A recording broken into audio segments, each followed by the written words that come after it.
Dans cet épisode, je vous propose de découvrir l'histoire d'Alice Bauderga, qui est directrice artistique. Elle a fondé le studio Revelio, une agence de communication visuelle. J'ai échangé avec elle pour la première fois début 2024 dans mes souvenirs, alors que je lançais le bêta-test de la préparation business à la grossesse et qu'elle était enceinte de son deuxième enfant. Son objectif à l'époque, ne pas revivre la même chose que pour le premier. Alice a la particularité, elle va vous le raconter, d'être touchée par une pathologie de grossesse que moi-même je connais bien, qui s'appelle l'hyperémèse gravidique, à savoir des vomissements, des nausées incoercibles tout au long de la grossesse. Pour son premier enfant, cette pathologie l'a tellement ralentie qu'elle s'est sentie obligée de travailler jusqu'au bout, de reprendre avec certains clients quelques jours à peine après avoir accouché. Pour sa deuxième grossesse, elle a fait un choix diamétralement opposé, prendre 5 mois de congé maternité. Petit spoiler, cette année-là, elle a fait un record de chiffre d'affaires. Comme quoi, on peut travailler moins et gagner plus si on active les bonnes stratégies et même si la grossesse n'est pas un long fleuve tranquille. Alors si vous aussi, qui nous écoutez, souhaitez vivre votre prochaine grossesse en tant qu'entrepreneuse sereinement et dans l'abondance financière, écoutez bien ce qui suit.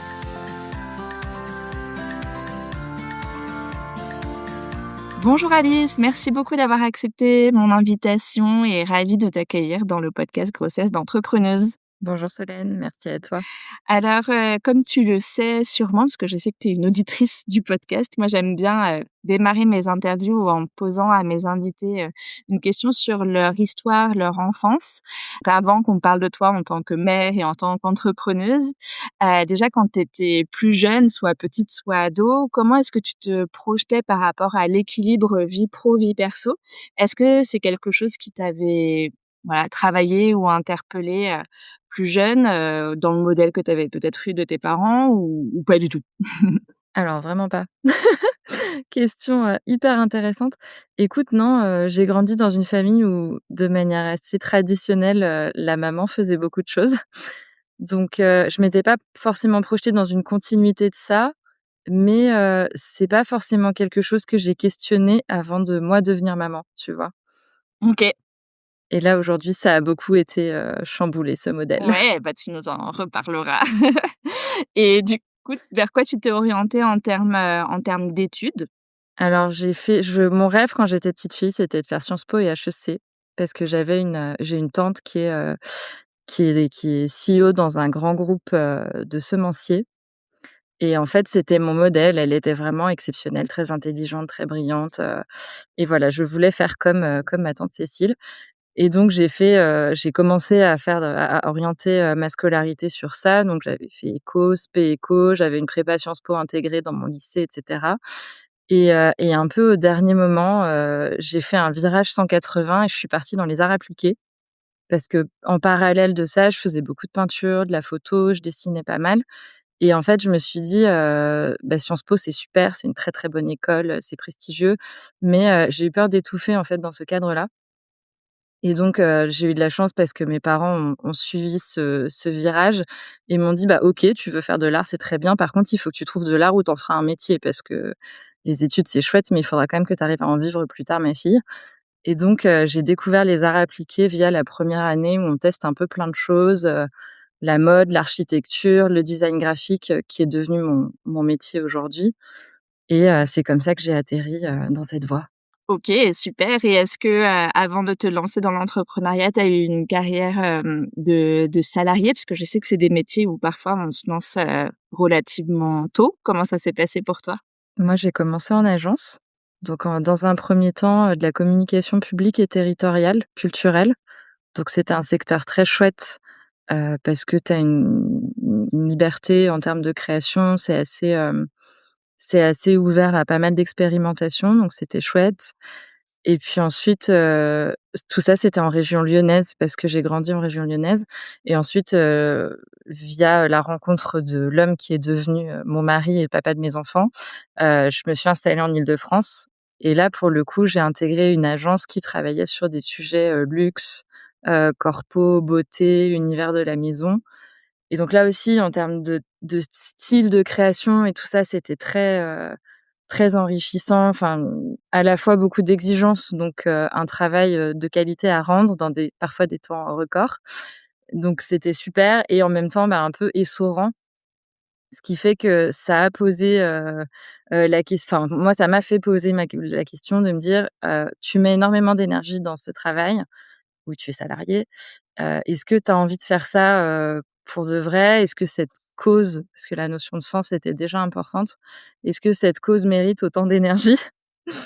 Donc j'ai fait un premier saut de puce où j'ai quitté l'agence pour aller dans une association et j'ai pris la responsabilité du pôle communication où du coup, j'ai continué à faire de la com, mais de façon un peu plus élargie et pour une cause. C'est une asso qui accompagnait les jeunes en quartier populaire. Et ensuite, il y a eu un deuxième et dernier saut de puce sur un poste similaire dans un startup studio. Mmh. Et en fait, là, à force de fréquenter des entrepreneurs, j'étais un peu comme une agence interne, en fait, dans cette structure-là, où le fonctionnement, c'est une holding qui a des fonctions support et derrière, en fait, tu vas avoir soit des filiales qui sont des startups et en plus, on avait une filiale qui était un incubateur. Donc j'accompagnais les filiales et les incubés de l'incubateur. Et en fait, au bout d'un moment, je me suis dit: «Mais là, tu fais un travail qui est équivalent à ce que tu pourrais faire à ton compte, sauf que si tu le faisais, toi, en fait, tu poserais les règles du jeu comme tu as envie de les Mmh. poser». Et donc c'est comme ça que ça a été la dernière, marche, tu vois, avant Ouais, tu l'entrepreneuriat as pu baigner un et petit ça m'a peu, amené donc dans le en milieu de mmh, l'entrepreneuriat avant de toi-même de te lancer. c'est ça, voilà et donc en 2018, j'ai sauté le pas et je suis passée en freelance. OK.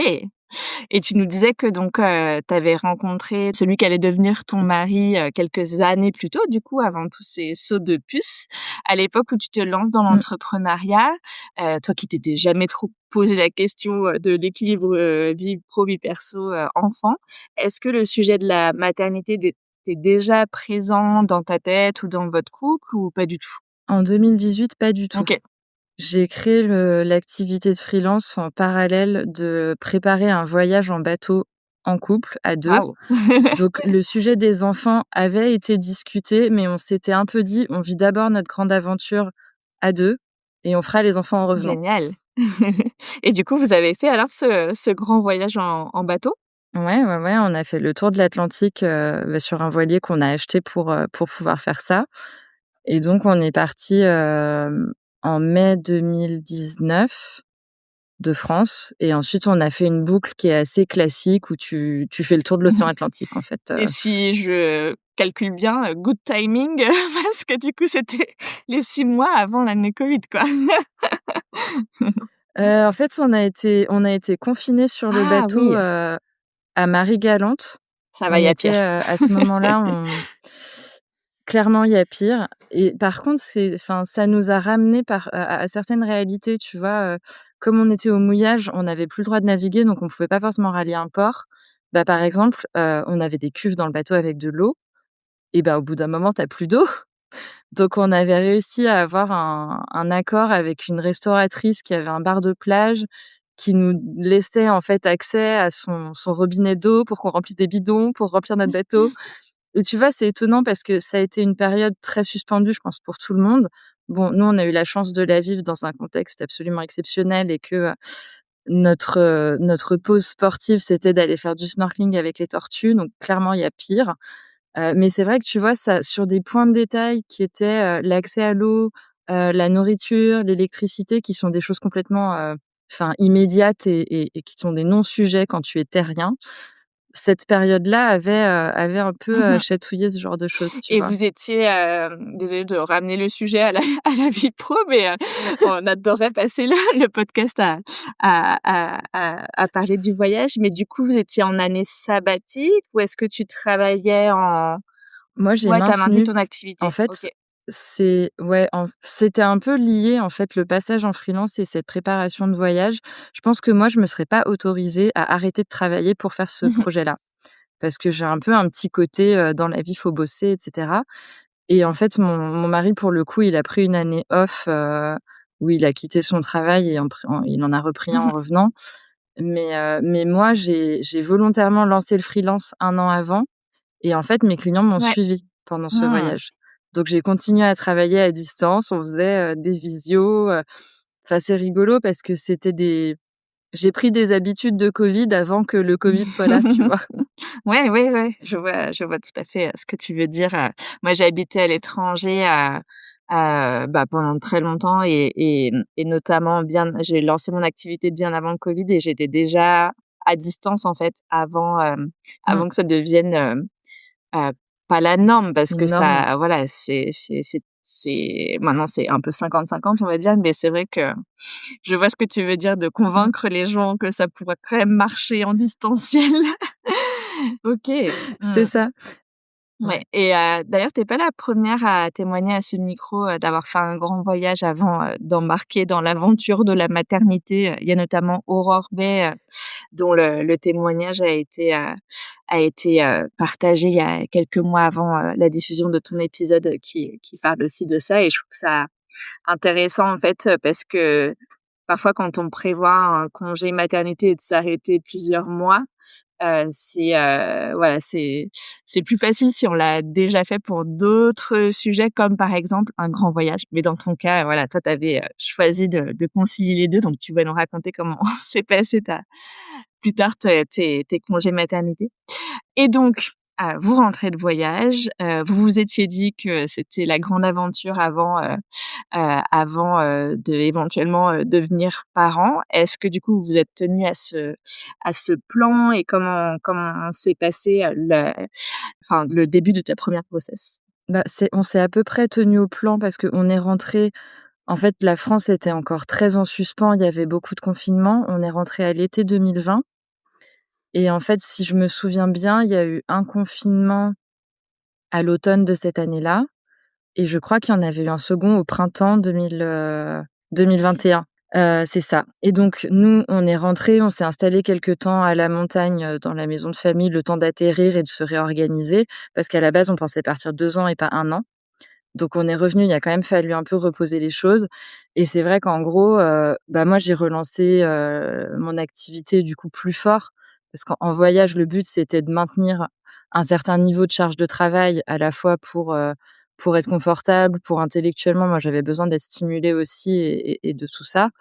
Donc je suis repartie avec voilà, une volonté de développer vraiment plus en 2020 et je suis tombée enceinte en mars 2021, si je dis pas de bêtises. J'ai accouché en décembre 2021 du premier. OK, ouais, ouais, donc finalement ça s'est passé comme vous Le aviez plan était tenu. imaginé. Hem Et donc première grossesse en tant qu'entrepreneuse qui vient de relancer son activité après une période, voilà un peu plus, calme due à ce voyage. Donc comment tu appréhendes et comment tu vis, cette première grossesse? Est-ce que, déjà d'un point de vue, santé physique, mentale, comment tu vas et est-ce qu'il y a des répercussions pour ton activité? Alors ça a été extrême. En fait, pendant les grossesses, je suis atteinte d'un truc qui s'appelle l'hyper-MS gravidique. Je sais que ça touche de plus en plus de femmes ou qu'en tout cas on en parle de plus en plus. Donc j'ai découvert ça en mars. Ça a été très compliqué parce qu'on venait d'arriver, là où on vit aujourd'hui en Île-de-France. Donc j'avais pas de soignant particulier, tu vois, pour me Mmh. suivre et donc je tombe enceinte, on est extrêmement heureux, c'est super, on se projette, c'est génial et en fait, au bout d'un mois, je vomis mais je sais pas, peut-être 20 ou 30 fois par jour. J'ai perdu 10 kilos en 1 mois et demi, enfin ça a été très, très chaud et je finis enfin par décrocher un rendez-vous avec la sage-femme, qui me dit: «Ah oui madame, vous êtes faible». Je fais: «Bah oui, mais ça fait un moment que je vous écris en vous demandant qu'on avance le rendez-vous». Mais bon, voilà, ça a été comme ça a été. J'ai pas de Ce qui est bien, c'est que pour le deuxième, je savais à quoi m'attendre au moins et donc en fait, les clients étaient assez sympas. Je travaillais beaucoup avec des femmes à ce moment-là et en fait, j'ai été, très transparente. J'ai dit: «Bah, voilà», certaines, j'ai dit que j'étais enceinte et que j'étais malade. D'autres, j'ai dit: «Bah, voilà, j'ai chopé un truc, c'est compliqué, j'ai du mal à m'en remettre», voilà et donc j'ai adapté mes horaires de travail. Je me suis dit: «Bah, de toute façon, tu es dans l'état où tu es», et en fait, bah, quand je me sentais bien, je travaillais. Parfois, je travaillais depuis mon lit. Enfin, c'était un peu le bazar. Mais au final, j'ai remonté la pente avec le suivi médical qui s'est mis en place. J'ai pu avoir, des médicaments qui m'ont beaucoup soulagée et en fait, la fin de grossesse s'est très bien passée. Mon activité a suivi. Tu vois? J'ai réussi, en fait, à assurer un peu le minimum, viable, à la fois dans le sens, qualité des livrables que je fournissais et moi, survivre à cette période qui était physiquement éprouvante. Mais en fait, ça a tenu et j'ai eu évidemment du soutien, de ma famille ma maman qui est venue un peu, par moment, mon mari qui bossait beaucoup mais qui faisait le maximum, pour m'accompagner dans tout ça. Donc on est arrivé, tu vois, à l'été 2021 et ça roulait. J'avais des gros projets à ce moment-là qui étaient rentrés et en fait, j'ai bossé, bossé, bossé jusqu'à accoucher OK.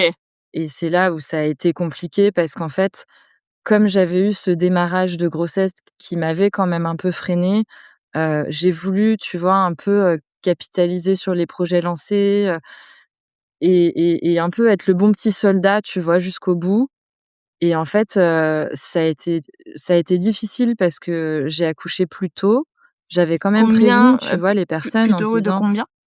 quasiment 3 semaines d'avance, OK. je crois. Ce qui est pas du tout, hors du commun, C'est surtout qu'en France, le terme non, est non, est c'est assez assez tard courant. par rapport à d'autres, enfin, en tout cas, je sais pas si tu sais, mais en Oui, fonction en des fonction pays, des le pays, terme est c'est pas pas donné à la calé même pareil. semaine et effectivement, Ouais, 3 je semaines sais. avant le terme français, c'est tout à C'est fait dans les c'est pas normes, déconnant.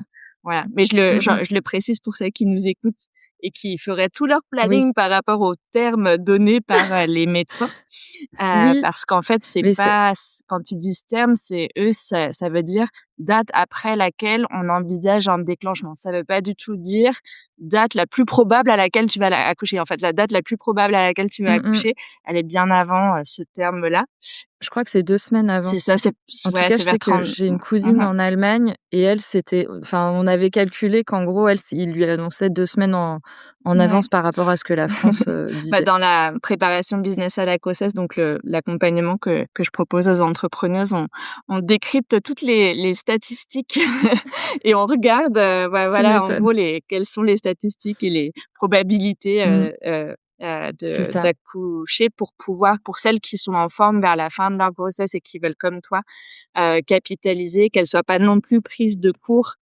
Oui, Parce que parfois on se dit, «Bon, bah, je m'arrêterai 2 semaines avant d'accoucher», ce qui est le et minimum, puis, en fait, tu demandé accouches. en France, pour, avoir le droit au congé Mmh maternité mh. rémunéré et en fait, tu accouches 3 semaines avant comme ça a été ton cas et donc là, tu es là: «Ah! J'ai pas du tout pu Oupsie! tout finir ou me sentir prête» et voilà et du coup, est-ce Ouais. que ça enfin vas-y, j'arrête ma parenthèse et je te laisse, continuer à dérouler, ton histoire. Donc tu accouches beaucoup plus tôt que prévu, c'est le branle-bas de combat, comment ça se passe pour toi? C'est un peu ça, j'accouche plus tôt que prévu. Ça a été un accouchement compliqué, le bébé était coincé, je suis sortie de la maternité, j'étais vraiment au bout du rouleau. Très heureuse, mais physiquement compliquée et en fait, j'ai des clients qui ont tout à fait respecté ça, en fait, où voilà, quand j'ai senti que je commençais à être un peu, enfin, c'est bizarre, mais je trouve qu'on est bien notre corps est bien fait et on sent que ça va arriver, tu vois? Donc voilà, je me suis dit: «OK, je pense que c'est pour bientôt».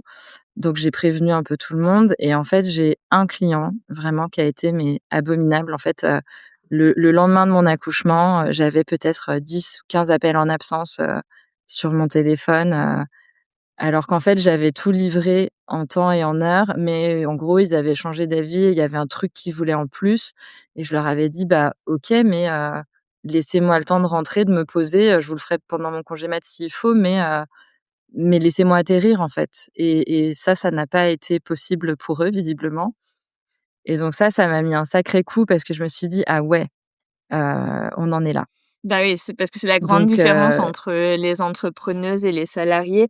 On a beau avoir des droits relativement équivalents en termes de congé mat et tu nous parleras de comment est-ce que toi tu as pris ou pas ce congé mat, mais La grande différence, c'est que les salariés, elles sont protégées par le droit du travail. Un employeur a pas le droit d'appeler 15 fois, son employé, le lendemain de son accouchement. Enfin, c'est du harcèlement, en fait.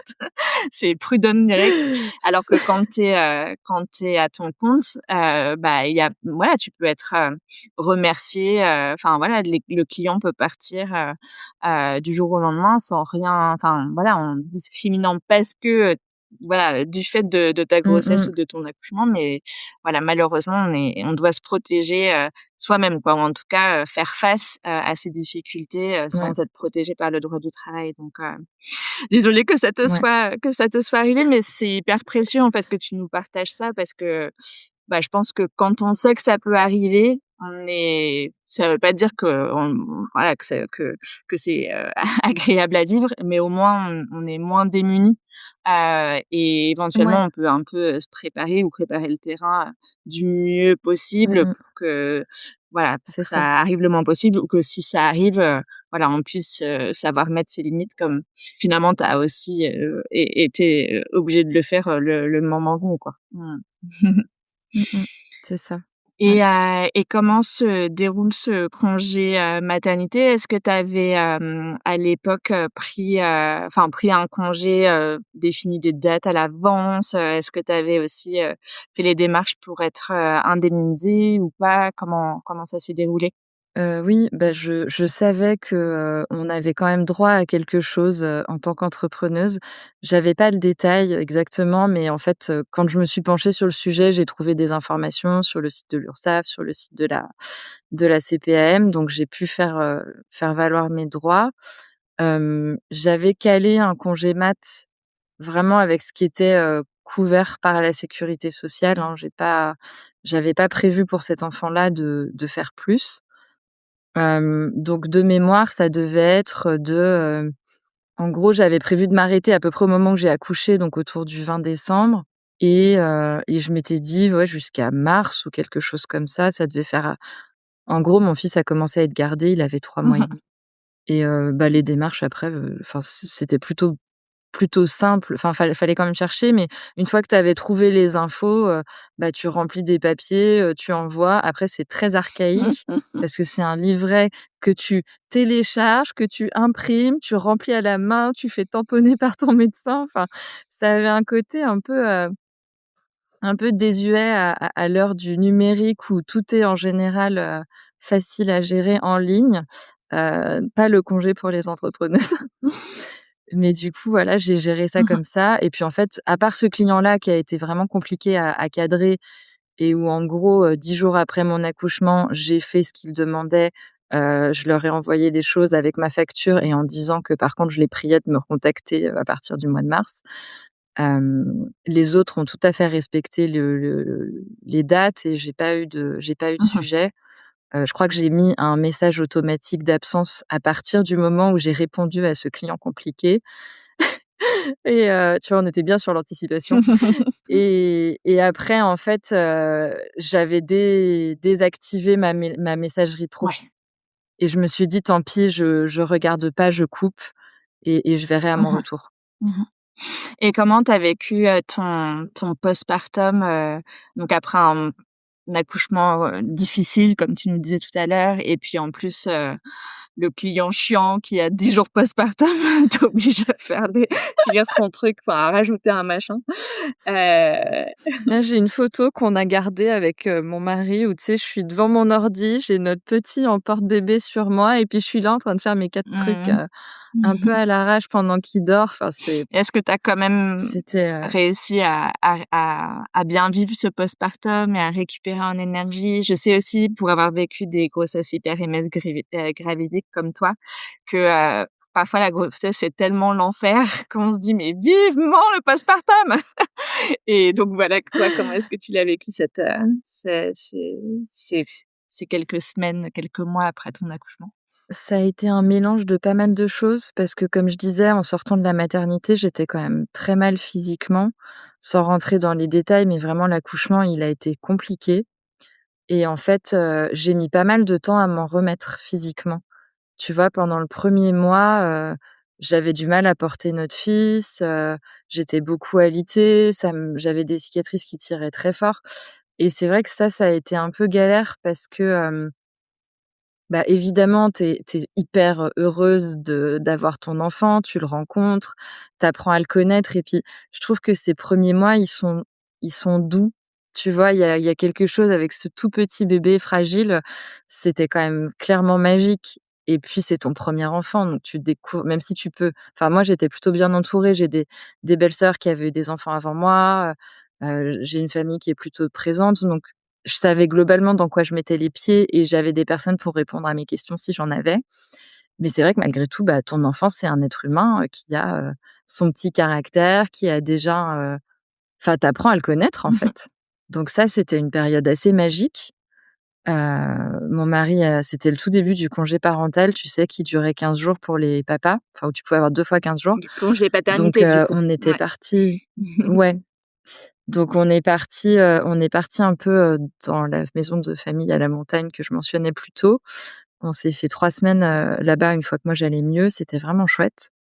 Ça nous a fait du bien, tu vois, de se poser, d'être dans un endroit qu'on aimait beaucoup, d'avoir un peu de relais avec nous, c'était pas mal. Et puis après, ben, ça j a commencé le sujet, mode de garde, comment on va relancer l'activité. Enfin, tu vois, mine de rien, je trouve que ça passe vite aussi, cette période de congé maternité, et en fait, tu as un petit temps, voilà, où tu atterris, un petit temps où tu profites et puis, en fait, la fin, bah, tu déjà un peu dans l'après et dans l'organisation de la suite. Et comment s'est passée justement ta reprise? Donc tu nous disais c'était, vers le mois de mars. Comment ça s'est passé? Écoute, j'ai souvenir que c'était plutôt fluide. Enfin, j'avais une charge de travail qui était peut-être pas pleine, mais qui était, en tout cas suffisante pour faire le chiffre dont j'avais besoin, pour que nos charges perso soient couvertes. Hem Et c'est vrai que je me suis laissée aussi, tu vois, je veux dire, je finissais pas très tard, je rebossais pas le soir parce qu'on avait un bébé, RGO, tu vois? On a vraiment tout Ouf! cumulé, c'était parfait. Donc tu vois, les nuits étaient très difficiles, il était beaucoup sur nous la nuit, après avoir tété. Je tirais mon lait, ça me prenait un temps de fou Ouais. et je me souviens, au mois de juin après ma reprise, j'ai fait un coaching avec quelqu'un sur, la gestion du temps. Parce qu'en fait, quand j'ai repris, donc j'avais des clients qui m'avaient attendue, ce qui était très précieux, donc j'ai tout de suite quand même remis le pied à l'étrier pour de vrai et en fait, tu vois, il y avait donc, ça, gérer, tirer son lait, nettoyer le machin, mettre au frigo et cetera. Les horaires de mon mari étaient globalement pas très compatibles avec le mode de garde, donc c'était moi qui emmenais, moi qui récupérais et du coup, j'ai eu un vrai sujet de charge mentale et de comment tu jongles entre tout ça. Parce que tu as en plus, tu vois, les lessives, les machins, enfin, je bossais de la maison et il y a eu un peu ce piège, tu vois, sur la reprise, de se dire: «J'ai envie que tout soit parfait, que ma maison, elle soit belle, elle soit rangée, que je fasse tout à manger moi-même parce que c'est bien et que c'est important, que mon bébé, il soit comme ci, comme ça, que moi, je sois comme ci, comme ça» et en fait, je me suis mis vachement de pression et puis, je sais pas, j'arrivais pas à structurer mon temps et à me dire: «Bah, OK, ça, c'est ton bloc de temps boulot et en fait, bah, oui, tu as lancé une lessive à 8 heures, c'est pas grave, elle va traîner dans le tambour et tu l'étendras, à 12:30 quand tu décides de prendre ta pause pour déjeuner, quoi» et tu vois, ça m'a fait du bien cet accompagnement avec, c'était un homme, mais sur le côté, il y avait l'histoire de, la productivité et la rentabilité sur Mmh. ta boîte. On a parlé des fameux, 5 derniers pourcents, tu vois, dans les projets sur le côté perfectionniste, où il me dit: «Ces 5 derniers pourcents, ils te font perdre, X temps. Ça flingue ta renta, ça flingue ta disponibilité». Donc il y a eu ce sujet-là. Il y a eu le sujet, voilà, replacer des blocs de temps et que le perso télescope pas le pro. Enfin, ça a été en fait, c'est un peu j'ai essuyé les plâtres avec cette grossesse et ce début de maternité, mais tu vois, ça m'a vraiment permis, de mieux structurer mon business, d'aborder le prisme rentabilité que jusqu'ici j'avais pas vraiment. J'étais plus sur la satisfaction client, le fait que je délivre des choses qui soient, qui correspondent à mon niveau de perfectionnisme, un peu taré. Mais du coup, ça a été très formateur, en fait, comme période. Et tu mentionnais, tout à l'heure, ton mari, salarié qui avait peut-être moins de flexibilité au niveau des horaires. Est-ce qu'il y a eu aussi un rééquilibrage, dans votre, couple ou dans le fonctionnement? Parce que c'est vrai que parfois les entrepreneuses, qui bossent de chez elles, on est un peu, la variable d'ajustement, tu sais, de la Mmh. famille. Est-ce que ça a aussi été mis sur la table ou pas? Ouais, ouais, ça a été mis sur la table. Par ailleurs, il avait un poste, un peu compliqué et en fait, il a fait une pause pendant 3 mois. Il est resté salarié, en fait, mais enfin, je sais pas comment ils ont bidouillé ça en termes de RH, mais en gros, pendant 3 mois, il a été en dispo et après il a repris avec un nouveau Mmh. poste qui était plus compatible avec une vie de OK. famille. Parce qu'en fait, peu de temps avant d'accoucher, je lui avais déjà un peu tiré la sonnette d'alarme en lui disant: «Mais, on va avoir un enfant, tu bosses comme un dingue, il faut que tu le vois cet enfant, on l'a fait à 2». Et lui, il était aussi très, inquiet de comment tout ça allait se gérer et en fait, ouais, assez vite après l'accouchement, il a été en pause, donc du coup, il y a des choses qui se sont rééquilibrées un peu Mmh. comme ça et en fait, on a pris des habitudes parce qu'il était plus dispo, qu'on a essayé de maintenir, en fait, après. OK. Et après, la question de l'équilibre, la variable d'ajustement, tes mots, c'est tellement quelque chose que j'avais tout le temps en tête, tu sais, quand tu es un peu saoulé là, que tu as géré beaucoup, beaucoup de trucs, puis que tu as ton mari qui déboule et tu fais: «Mais j'en ai marre, je veux la variable d'ajustement». C'est le truc. C'est vraiment ces mots-là, c'est rigolo et justement, on a appris à ce que je sois plus ça Mmh. et puis, tu vois, à la fois moi, me mettre une discipline de pas, endosser cette fonction et puis lui, bah, de se dire: «OK, il y a des tâches à la maison qu'en fait tu récupères et c'est que toi» et bon, évidemment, tu as la théorie et la pratique et donc du coup, bah, de temps en temps, quand tu as un peu plus de charge, bah, c'est l'autre qui reprend et puis après il faut s'en reparler et recaler et tout ça. C'est pas linéaire, mais en tout cas, enfin, je sais que là, aujourd'hui, on a un fonctionnement qui est bien, qui moi me va et tu vois, enfin, il est aussi très soucieux de ma carrière, même si je suis indépendante, parce qu'il y en a qui ont enfin, je sais que dans les gens que je peux croiser, dans mon écosystème, pro-entrepreneurial, il y a des personnes où clairement, elles ont une activité, mais c'est leur mari qui ramène le plus et donc leur activité, c'est pas que c'est considéré comme un hobby, mais Mmh. presque, ce que je trouve extrêmement Ouais. péjoratif et condescendant.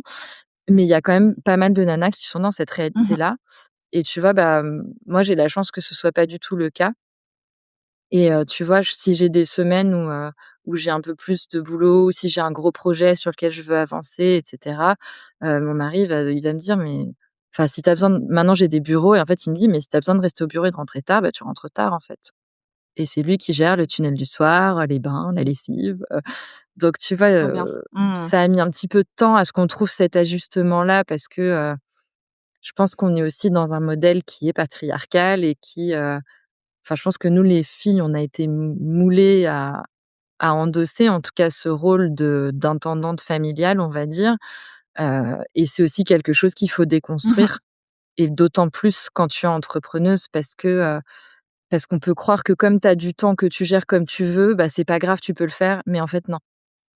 Donc il y a un vrai truc à gérer dans ton couple, Tout à fait. Ouais, ouais, avec c'est ça un gros sujet le et couple donc et d'ailleurs, c'est pas pour rien qu'il y a, tu sais, le fameux, baby clash ou en tout cas, des couples qui mmh, se déchirent après, l'arrivée, d'un enfant, que ce soit le premier ou ça peut arriver d'ailleurs après n'importe quelle après n'importe quelle, naissance.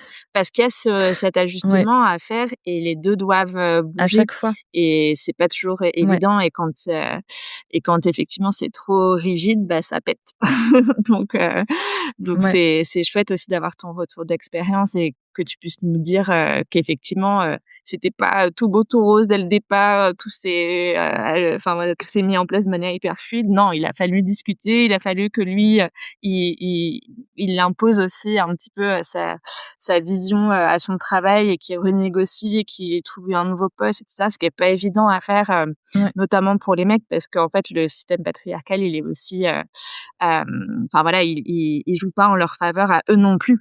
Parce que justement, non, quand pour ceux qui ont envie de s'investir dans leur paternité, au travail, on les regarde un peu plus de travers, qu'on regarde les nanas, mmh qui mh. veulent, voilà, prendre un 80 parce qu'elles ont des enfants, voilà, c'est plus facile en fait à en tout cas apparemment, c'est plus acceptable, Ouais. pour les femmes que pour les mecs. Donc ouais, super que de savoir que vous, en tout cas, vous avez réussi à trouver, ou en tout cas à mettre en place un nouvel, équilibre, et puis que ça Mmh.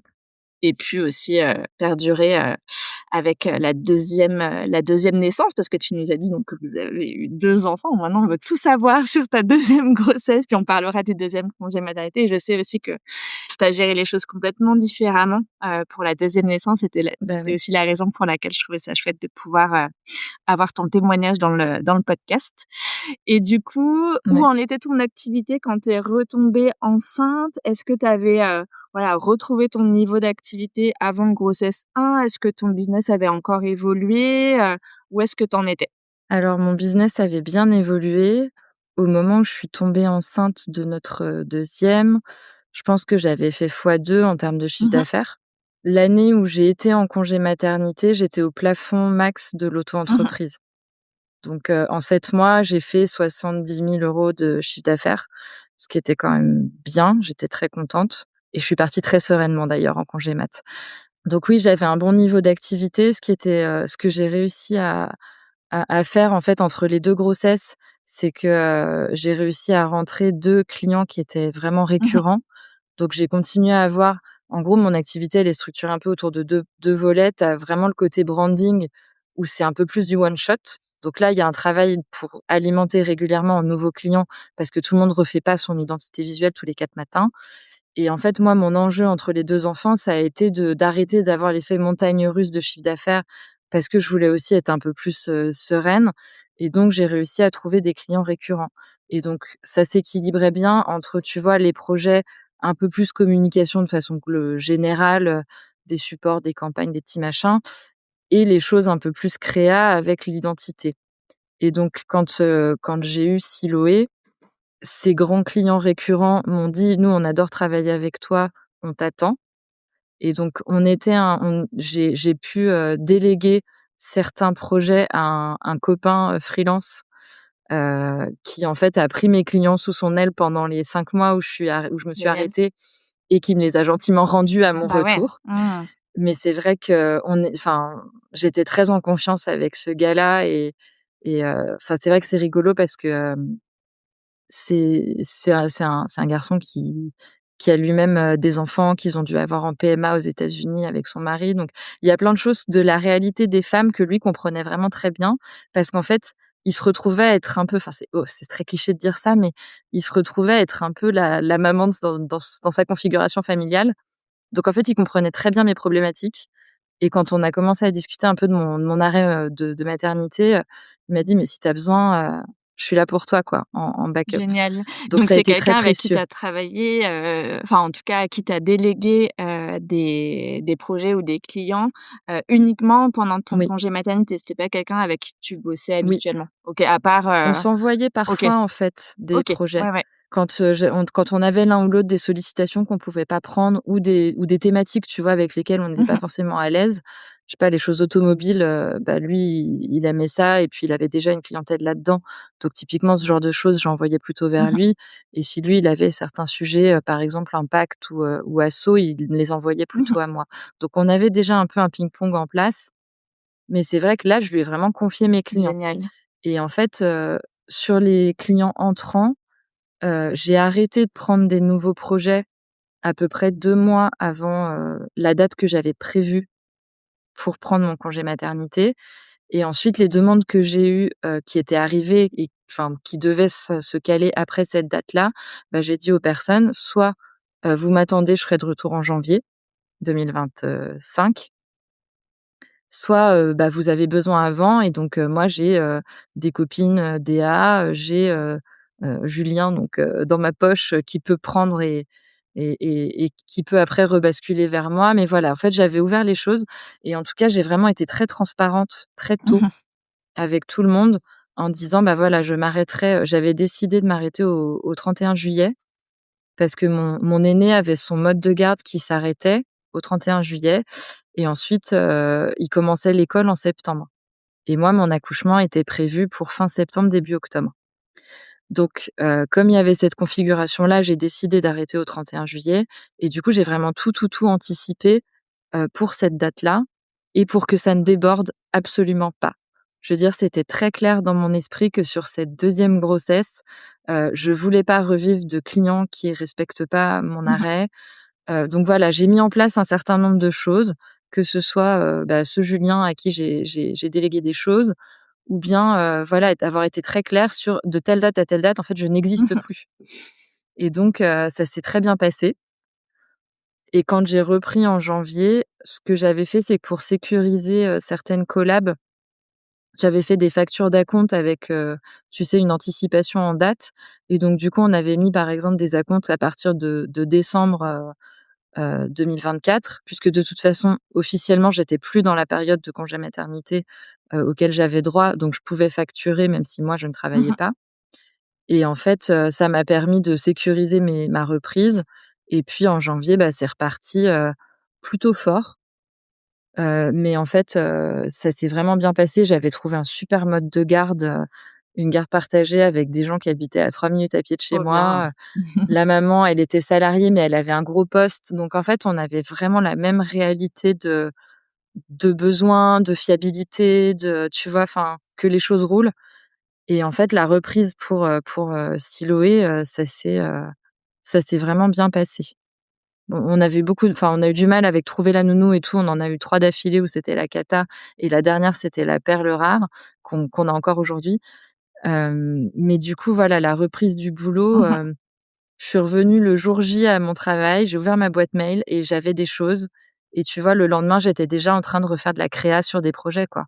C'était, hyper confortable Et et dis-nous j'avais ouais? calé les deadlines pour pas être stressée, tu vois? Pour que les temps de projet soient, pas trop larges, mais un peu confort quand même et vraiment, enfin, ça faisait un c'était très, très, rigide comme anticipation, mais en fait, le côté un peu militaire que je me suis mise sur, c'est incompressible ça et ça, en fait, ça a été très précieux pour la suite. Carrément. Moi aussi, j'aime bien l'idée de prévoir les choses, de manière, enfin et anticiper et comme tu dis, d'avoir un côté un peu rigide pour que quand tu reprennes, tu pas 1000 questions à te poser, quoi. Que tu sois en mode: «Bon, bah, là, voilà, je Ouais, sais ce que j'ai à faire, j'ai déjà des clients, j'ai déjà les trucs qui sont calés et j'ai plus qu'à me remettre dans le bain», plutôt que d'être dans ouais, un truc un peu flottant ou qui demande, en fait, beaucoup plus d'énergie et quand on est dans c'est ça. une phase de reprise d'activité, post-congé mat, on n'a pas forcément l'énergie d'être le moteur. Donc, faut qu'il y ait des trucs qui soient mis en place, qu'on puisse sauter dans le train et puis allez, on Mmh s'y mh. remet. Ouais, Mais on n'a pas c'est à, ça. voilà, à déployer une énergie folle pour trouver des nouveaux clients. Et ça, c'est vraiment un conseil qu'on peut donner aussi à celles qui nous écoutent, c'est qu'en fait, ce que tu as mis en place, de sécuriser des contrats en amont, de te faire remplacer aussi pour que du coup tes clients puissent, t'attendre, enfin en tout cas être, à nouveau, hem Bah, puis qu'ils ouais, voilà, partent qu'ils pas partent ailleurs, pas qu'ils aillent ailleurs, pas chercher quelqu'un par d'autre, en eux-mêmes, mais fait. que toi, voilà, tu sécurises pour que, Mmh. ils soient, chouchoutés en ton absence et très contents de de te retrouver aussi. De me Ouais, retrouver. carrément, en fait, Mmh. c'est vraiment, voilà, la méthode, qui ressort de tous les entretiens que j'ai pu faire, au travers de ce podcast et au travers des autres, enfin, j'ai notamment mené une grande enquête, sur 150, retours d'expérience d'entrepreneuses, au sujet de leur maternité et de l'impact sur le business et s'il y a tu sais, moi, j'aime pas trop dire: «Il y a une façon de faire», mais en tout cas, sur le point de ne pas Oui. reprendre à zéro, le point commun de toutes celles qui, comme toi, vivent hyper bien leur reprise et financièrement, c'est fluide, c'est, celles Mmh. qui, se font remplacer et ou, automatisent leur com, pour avoir, voilà de la Oui. demande, entrante, qu'elles n'ont pas à aller chercher Mmh. à leur reprise et je voulais te poser la Ouais. question de la durée de ce congé maternité parce que tu nous as dit que pour ta première grossesse, non seulement tu t'étais arrêtée hyper tard, mais tu avais pris le minimum syndical. Enfin voilà, tu t'étais arrêtée sur les dates proposées, en tout cas rémunérées ou indemnisées pardon par, le gouvernement Mmh. et là pour ton deuxième enfant, tu as pris un arrêt plus long.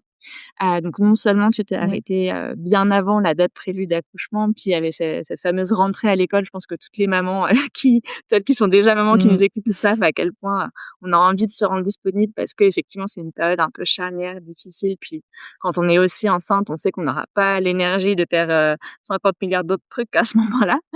Mmh. Mais donc tu as pris un arrêt, plus long, que la période d'indemnité.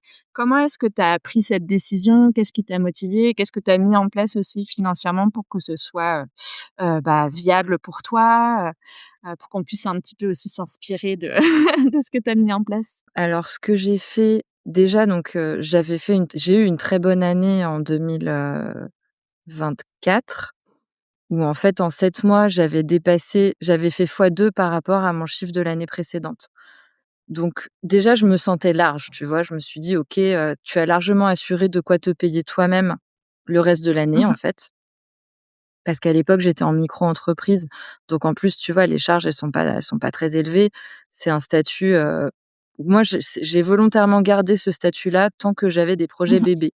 Je me suis dit que c'était plus simple administrativement, moins voilà, le fait que quand tu fais pas de chiffres, tu déclares 0 et c'est tout. Je trouvais ça plus fluide. Après, ça appartient à chacune et ça dépend vraiment du modèle aussi d'activité, mais ça s'y prêtait bien au mien. Donc voilà, déjà, je savais que je pouvais enfin que si parce que pour mon premier enfant, les indemnités de congé maternité, je les ai reçues 2 mois après ma OK. reprise, ce qui est très, très sympa. Après Ça fait plaisir. on avait de la trésor perso, donc c'était pas un sujet, mais Mmh. je savais que ça pouvait Ouais. arriver. Donc là aussi, tu vois, j'avais anticipé le fait que moi, je pouvais me verser, ma REM, sur la trésor de la micro-entreprise. C'était un non-sujet. Donc déjà, il y avait ce point-là où ça m'a rendue très tranquille. Ensuite, je m'étais fait un petit board Notion, tu vois? Avec, le suivi justement des demandes. J'avais fait les simulations de savoir à combien j'aurais droit, et puis en plus, j'ai une prévoyance et donc ma prévoyance incluait le fait d'avoir une prime de naissance. Donc voilà, j'avais calculé vraiment tout le montant. Donc je savais que, OK, j'aurais tant Tu es chez qui pour la et en prévoyance? fait, en gros, Je pose la question parce qu'on me demande heu, parfois, des des recos. je suis à OK. l'AJPI. Et en fait, c'est une structure qui est adossée à Mmh. AXA. Super. Ouais et j'ai un super conseiller vraiment, il est génial. On fait des points régulièrement, tu vois? Là, il y a pas très longtemps, on a remis à jour, plein de choses parce que je suis devenue maman d'un deuxième, et cetera. Enfin, je suis très contente de cet accompagnement-là. Donc voilà, du coup, ça m'a permis en tout cas d'avoir une vraie visibilité sur combien j'aurais et donc j'ai vu qu'en fait, bah, le congé mat, reçu, merci le gouvernement, allait couvrir en gros, une bonne partie de mon arrêt et en fait, j'avais 2 mois où, il fallait que je me rémunère sur ma trésor. Donc j'ai vu que ça tenait et du coup, j'ai décidé de m'arrêter 5 mois et demi. Super. Parce qu'en fait, je savais que dans mon activité, il y a un très gros c'est un peu saisonnier quand même, même si tu communiques tout le temps. Souvent, la fin d'année, c'est très Mmh. chargé et en fait, je me suis dit: «J techniquement, j'aurais dû reprendre, mi-décembre ou quelque chose comme ça». Et en fait, je me suis dit que c'était pas bon de reprendre comme ça, d'être, dans une période qui est de base, tu es un peu sur les chapeaux de roue. Je me suis dit: «Faire une reprise dans ce contexte temporel-là, c'est une très mauvaise idée» et donc je me suis dit: «Bah, attendons, janvier pépère, comme ça les gens reviennent des fêtes, c'est un peu plus smooth» et du coup, c'était bien. Enfin, c'est une décision que j'ai pas du tout regrettée et j'ai voulu prendre plus tôt, mon congé maternité parce que j'avais envie de profiter en fait de ce dernier été avec mon premier, d'être effectivement dispo pour sa rentrée. J'avais un peu peur d'accoucher en avance et que ça soit le bazar avec ses débuts à l'école, mais j'ai accouché fin septembre donc ça a été. Mais c'est vrai que tout ça, ça me tenait à cœur et tu vois, comme j'avais été très frustrée, en fait, de comment je l'ai accompagné dans son arrivée au monde, de pas m'arrêter autant que ce que j'aurais voulu et puis d'avoir quand même travaillé, un peu même s'il était, sur moi. Enfin, j'avais une vraie frustration de ça et en fait, tu vois, bah, là, ça m'a aussi permis de réconcilier un peu les choses pour moi et de me dire: «Bah, tu auras été là à fond, sur ce dernier été où il était enfant unique, sur, son début à l'école et puis accueillir tranquillement, la deuxième. Et est-ce que tu as senti Voilà une que différence au parce que niveau, du déroulé de l'accouchement et de ton postpartum? Je pose la question, parce que sans forcément en faire une règle, voilà, c'est bien sûr, chaque, enfin voilà, il y a pas de règle absolue. Mais typiquement, en fait, quand on ne s'arrête pas de travailler avant l'accouchement, il y a plus de risques que l'accouchement se passe, moins bien. Voire qu'il y ait, mmh, besoin d'intervention médicale, ou de chirurgie, enfin de césarienne. ouais. Et le postpartum peut être aussi beaucoup plus, difficile. Du coup, toi qui as vécu, les 2, est-ce que ton 2e, accouchement s'est mieux déroulé? Toi qui avais pu vraiment être, en mode, on appelle ça le trimestre de l'ocytocine, les quelques mois qui Ouais. précèdent l'accouchement, quand on est vraiment bien relax et qu'on arrive à l'accouchement relax, apparemment ça peut influencer pour que ça se passe, le mieux possible. Est-ce que ça a été ton cas? Oui, ça a tout à fait été mon cas. Comme je te disais, l'accouchement du premier a été très compliqué et médicalisé et le j'ai eu un postpartum vraiment difficile et j'étais un peu trauma, tu Mmh. vois, de ça et ça faisait aussi partie des choses que je voulais pas revivre. En fait, en gros, j'ai vraiment eu un premier enfant où ça a été un peu le chaos et je me suis dit que sur tous les plans, il fallait que, tu sais, que je sois plus, aux commandes, Mmh. en fait. De vraiment, anticiper, on en revient toujours à ça, hein et en fait, l'accouchement, ça a été exactement la même chose. Tu vois, je me suis dit: «Bah, si tu veux pas réavoir un accouchement où l'enfant est bloqué, où, il y a de la médicalisation et des choses un peu trash», je me suis dit: «Bah, la voie pour être un peu plus sûre de ça, c'est l'accouchement Mmh. physio».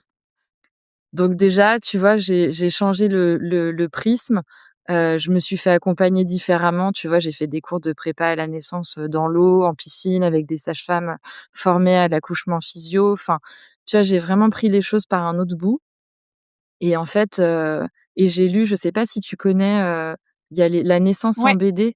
les C'est les Chez il y a 3 Gomez. tomes de c'est ça et donc j'avais eu le premier tome pour mon premier enfant et donc là, je me suis offert les 2 autres tomes et en fait, j'ai dévoré, ces 3 bouquins-là et je me suis vraiment mise dans cette optique-là, tu vois? De créer une bulle, de faire les choses, en me faisant confiance et le fait d'avoir autant préparé le terrain sur l'aspect pro et sur aussi l'aspect, perso, tu vois? Caler des choses, bah, tu le sais aussi, tu as 2 enfants, tu as un grand sujet, c'est quand tu accouches, qui gère ton premier. Donc tu vois, il y a des petits détails comme ça qu'on avait vraiment bien gérés et en fait, j'étais très zen Génial. et du coup, l'accouchement, bah, s'est déroulé, parfaitement, notre fille, elle était, détendue, enfin, tu vois, elle est née très tôt le matin et le soir même, elle nous faisait une nuit de 12 heures, c'était un bébé qui pleurait pas, elle était Après le enfin, bébé RGO numéro 1, ça c'était incroyable. c'est le jour et la nuit, quoi. Bah, elle a quand même eu du OK. RGO aussi, pire que son frère, mais comme je savais aussi, tu vois, pour lui, on m'avait dit: «Non, mais il faut attendre, il va manger, ça va aller», alors qu'en fait, tu vis un enfer, mais comme tu es son premier, tu sais Mmh. pas trop, puis tu oses pas t'opposer. Quand tu as quelqu'un en face qui est censé être sachant, médecin, qui te dit: «Bah, faut attendre», en fait, tu attends comme une Ouais. andouille et là, bah, en fait, Siloé, c'était vraiment pire. Elle souffrait beaucoup, elle hurlait, enfin, je sais pas, peut-être, 4 ou 5 heures en fin de journée, de douleur, tu vois? Et en fait, bah, là, c'est pareil, j'ai pas voulu accepter la réponse qu'on m'a donnée. J'ai dit: «Non, mais en fait, c'est pas normal qu'elle soit dans cet état-là» et donc du coup, bah, même si elle a été RGO, on l'a fait médicamenter et ça a très vite, c'est très vite redevenu le bébé tout doux qu'elle était, post-accouchement et donc je crois qu'il y a un sujet, tu vois, qu'on va peut-être sentir au fil de l'interview, mais je trouve qu'il y a moi, j'ai appris à me faire confiance, en fait, avec la maternité et à me dire: «Bah, OK, tu veux aller là, les étapes pour y arriver et ben, ça va être ça». Tu vois, tu découpes et puis tu planifies, tu anticipes, tu organises et en fait, si tu adoptes un peu ce mode de fonctionnement-là, bah, globalement, tout Mmh. roule pour à peu près tous les sujets. Enfin, c'est vraiment rigolo parce que c'est pas complètement c'est pas très naturel, hein, d'apprendre à être aussi, aussi, structuré. Enfin, en tout cas, pour moi, ça l'était pas. Mais ça m'a vraiment fait grand bien parce que maintenant, bah, que ce soit sur la boîte ou, sur, la gestion des enfants, c'est très fluide. Génial. Bah, oui, non, je partage à 100 cette, façon de voir les choses et c'est aussi ce qui m'a amenée à créer mon accompagnement, dont je parlais, en début d'interview, la préparation business à la grossesse parce que justement, pour avoir, moi aussi vécu les choses différemment.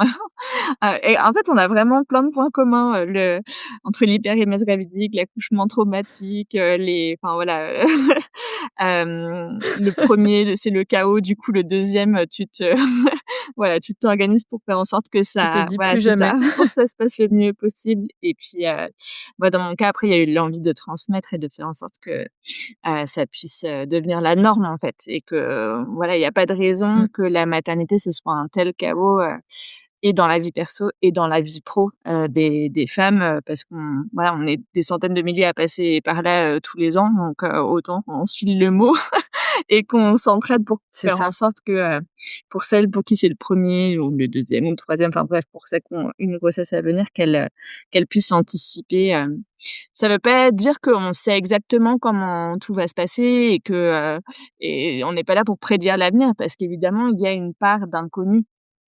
Mais comme tu disais, Mmh, voilà, le LGO pour ta deuxième, tu l'as mieux vécu parce que tu savais ce que c'était, parce que tu as osé, prendre les devants, et pas, voilà, pas te l voilà, laisser, porter par le truc, mais c'est voilà, tu es devenue actrice, en fait et sur tous les sujets, je pense mmh mh.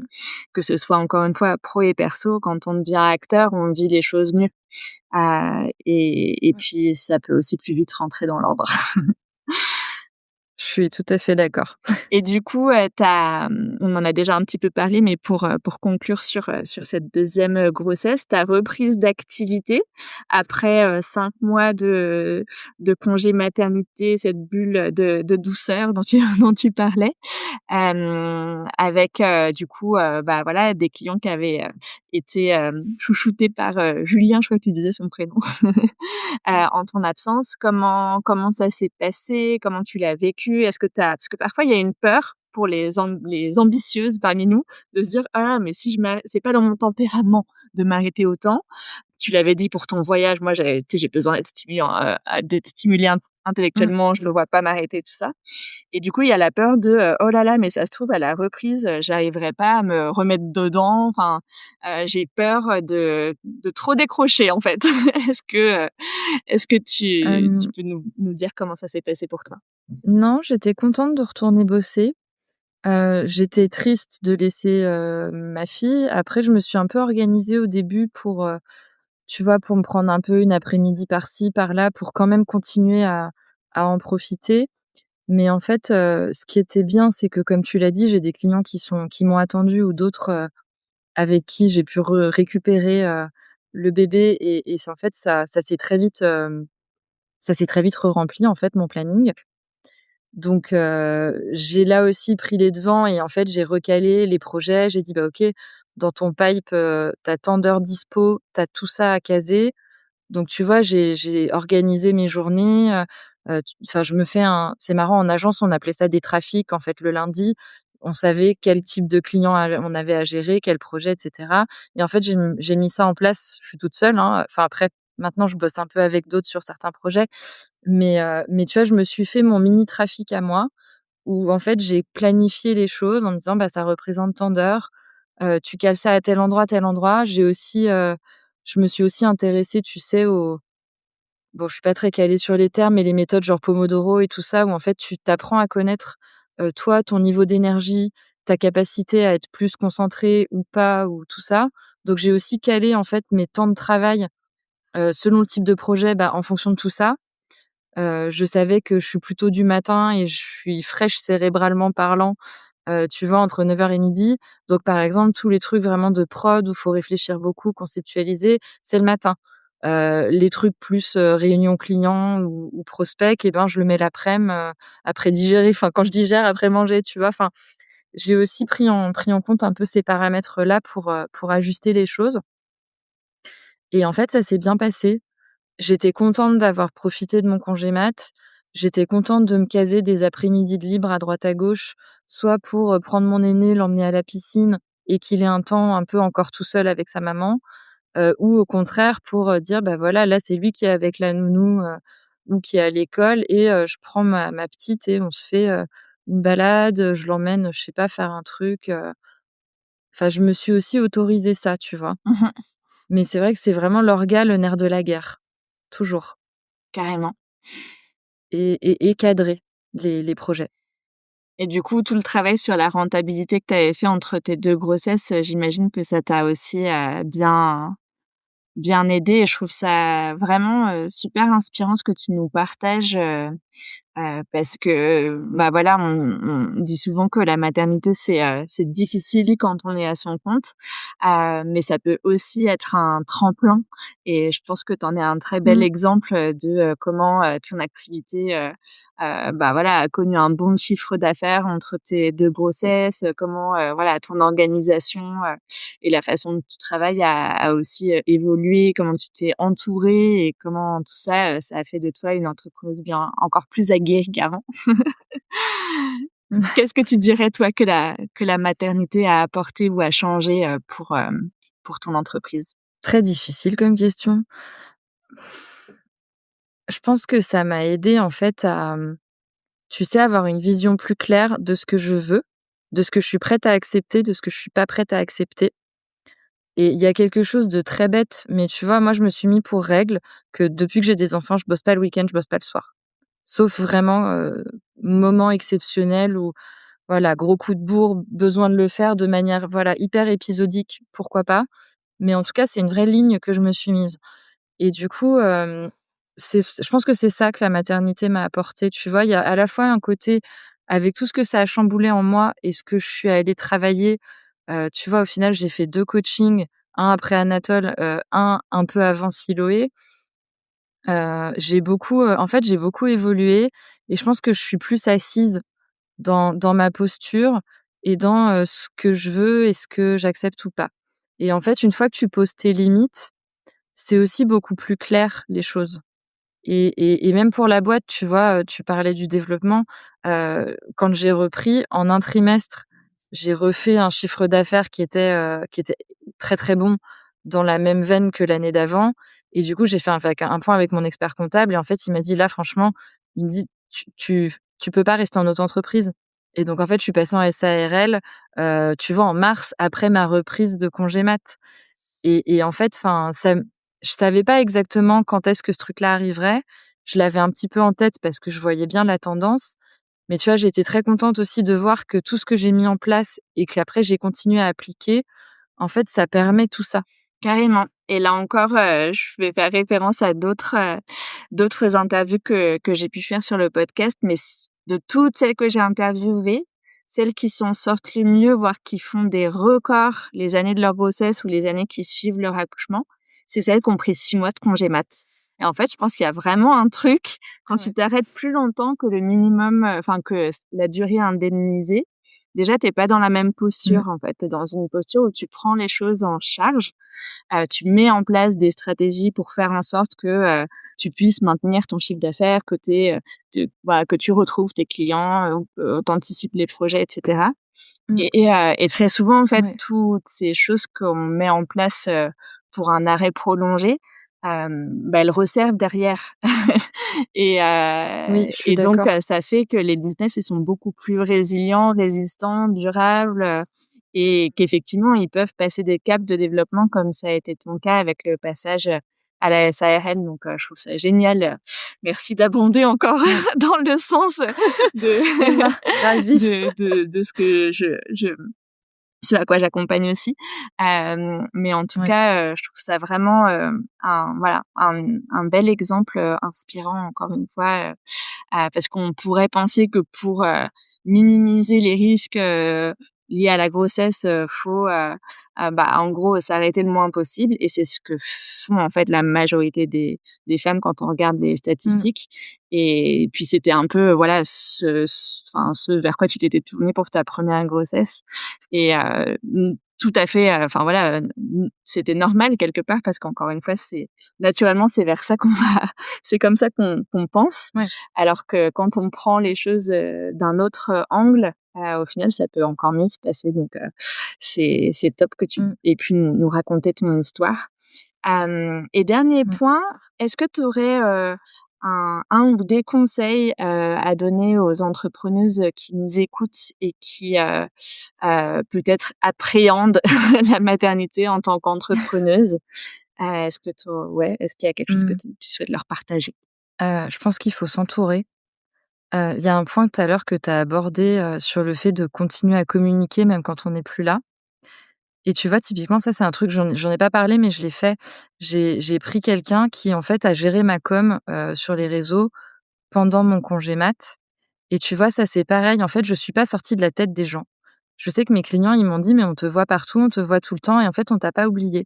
Et tu vois, je pense que ça, c'est peut-être aussi un conseil qu'on peut donner, c'est de se dire: ça peut faire peur d'investir dans ce genre de choses parce qu'on délègue, parce que oui, évidemment, ça a un coût. Mais en fait, moi, ça a été, enfin, 1000 fois, récupéré derrière, tu vois? Parce qu'en fait, quand j'ai repris, bah, j'avais jamais disparu. Et donc ça, c'était important parce que personne m'a oubliée et du coup, ça a été très naturel, en fait, de réapparaître dans le paysage. Moi, j'avais l'impression de réapparaître, mais pour les gens, mes interlocuteurs, bah, j'avais toujours été là. Et donc, tu vois, je pense que oser déléguer des trucs, moi, sur la première grossesse, jamais j'aurais imaginé faire ça. Parce que bon, j'avais un chiffre moins élevé, c'est sûr, mais en fait, je pense que j'aurais eu une vision de me dire: «Bah, déjà que je m'arrête et que j'arrête de faire du chiffre, je vais pas en plus dépenser». Et en fait, ça, ça paraît être naturel, mais je pense que c'est une très mauvaise idée. Sur la deuxième, je me suis payé un coaching à plus de 2 000 balles pour anticiper tout ça et pour moi, m'aider à être au clair et bien dans mes bottes et puis notamment par rapport à l'accouchement physio, machin. Donc tu vois, c'est investir sur soi. Si on peut se le permettre, vraiment, faut pas hésiter à déléguer, à se faire accompagner par des gens, parce qu'on grandit et puis parce que, comme tu le disais, c'est du capital pour la suite. Et puis en fait, ouais, si on reste dans quelque chose où les choses roulent un peu sans nous, c'est d'autant plus facile de revenir et c'est des habitudes qui sont prises pour la suite et qui sont vertueuses. Carrément. Bah, écoute, merci beaucoup Alice, pour tout ce que tu as partagé, dans ton retour, d'expérience. Et puis, si on veut te retrouver, suivre ce que tu fais ou si on a, besoin de tes services, où est-ce qu'on peut te trouver? Alors j'ai un site internet qui s'appelle, revelio.fr et sur Instagram, je suis revelio.studio. Génial. De toute façon, on mettra tous les liens, dans la Ouais. description, de l'épisode. Donc merci encore à toi, d'avoir partagé ton histoire et puis, bah, plein de belles ondes, à Révélo Studio et puis à la suite, de ton aventure.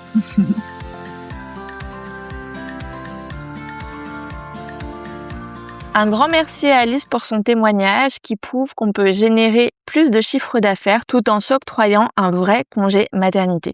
Si vous avez vous-même un projet bébé en tant qu'entrepreneuse ou que vous êtes actuellement enceinte, j'ai un petit message pour vous. J'ai collaboré avec une juriste spécialisée en périnatalité pour co-créer une masterclass dédiée au congé maternité et autres droits des entrepreneuses. L'idée est d'alléger tout simplement votre charge mentale pour vous éviter d'avoir à courir après les infos parfois contradictoires et d'être épaulé sur cet aspect fondateur que sont les indemnités de congé maternité.